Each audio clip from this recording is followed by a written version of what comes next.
একটা ভয়ঙ্কর সংঘাতময় নির্বাচন হবে। কার কার মধ্যে সংঘাত হবে? যারা একটা পাতানো নির্বাচন করতে চাইতেছে আর যারা নির্বাচনে বিজয়ী হইতে চায়, জনগণের যাদের সমর্থন আছে। প্রফেসর ইউনূস বলছেন একটা সুন্দর নির্বাচন উপহার দিতে চান। যদি তাই চান তাহলে গোয়েন্দা সংস্থার এই পরিকল্পনা যেন বাস্তবায়ন করতে না পারে সেই ব্যবস্থা প্রফেসর ইউনূসকে করতে হবে। কোন রাজনৈতিক দলের আবদারে, চাপে, প্রশাসনে বা পুলিশে কোনো পরিবর্তন করবেন না। আপনার নিরাপত্তা উপদেষ্টা নাকি পুলিশেও নাক গলাইতেছে, শোনা যাইতেছে ওনার সাথে নাকি তারেক রহমানের বরাবর হয়েছে, সিস্টেম হয়েছে। সেই জন্য তার বিরুদ্ধে বিএনপি নীরব হয়ে গেছে। আগে দেখেছিলেন না, একসময় মনে হয়েছিল খলিলুর রহমানকে তো না সরাইলে মুখ ধোবো না, ভাত খাবো না, ঘুম যাবো না আজকে রাতে, এটাই করছিল বিএনপি। এখন সব কিছু শান্ত, ঠান্ডা, পুকুরের মতো শান্ত। খলিলুর রহমান এখন তাদের সমস্যা না। ক্ষমতা একটা আশ্চর্য জিনিস, বুঝছাও। কত মানুষকে পাল্টায় যেতে দেখলেন। কখনো যদি আমাকে দেখেন ক্ষমতার কাছাকাছি দৌড় মারিচ্ছি, পিছে থেকে টেনে ধরে রাখবেন, খিচ্চা টেনে ধরে রাখবেন, যেন উঠে যাবার না পারি।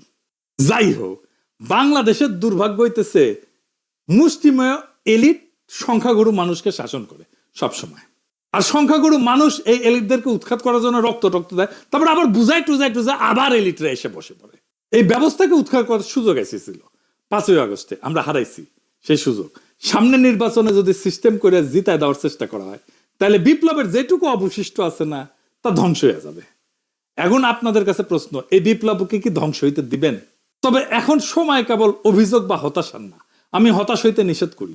এখন সময় জায়গায় ওঠার, এক হওয়ার, আর নিজের ভবিষ্যৎ নিজের হাতে নেওয়ার। এটাই আমাদেরকে রক্ষা করবে। ইতিহাস বলছে যখন জাতি বিভক্ত হয় তখন এই এলিটেরা, শোষকেরা টিকে যায়, কিন্তু যখন মানুষ সচেতন, ঐক্যবদ্ধ, সাহসী হয় তখন কোনো কৃত্রিম শক্তি তাকে দমায় রাখতে পারে না। এই যে যারা যারা এক হয়েছে, আওয়ামী লীগ, ভারত, ওয়াকার, বিএনপি, প্রফেসর ইউনূসের কিছু উপদেষ্টা, এগুলো কৃত্রিম শক্তি। এই শক্তি দমায় রাখতে পারবে না বাংলাদেশের সাধারণ মানুষকে।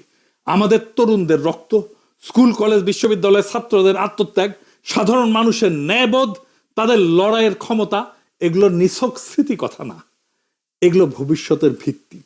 এগুলোকে রক্ষা করতে হবে শুধু কথায় না, কর্মে, সততায়, সংগঠনে, তথ্যে, আইনে, নৈতিক প্রতিরোধের মাধ্যমে। এইবার আমাদেরকে ভাবতে হবে আমরা কি কেবল কথা বলবো নাকি বদল আনবো। ভয়, অপপ্রচার আর বিভক্তিকে হারাইতে হইলে লাগবে ধৈর্য, পরিকল্পনা আর সাহস।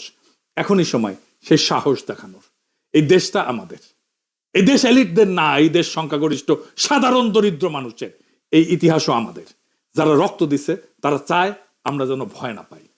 অন্ধকার যত গভীরই হোক, ভোরের আলো আসবেই যদি আমরা একসাথে থাকি এবং বিশ্বাস করি যে পরিবর্তন কেবল সম্ভব না, পরিবর্তন অপরিহার্য। সামনের ভোটের জন্য তৈরি হন। কাকে ভোট দেবেন সেটা নিয়ে আলাপ হবে, আলাপ করা যাবে, কিন্তু কাকে ভোট দেবেন না সেইটা এখনই ঠিক করে ফেলেন।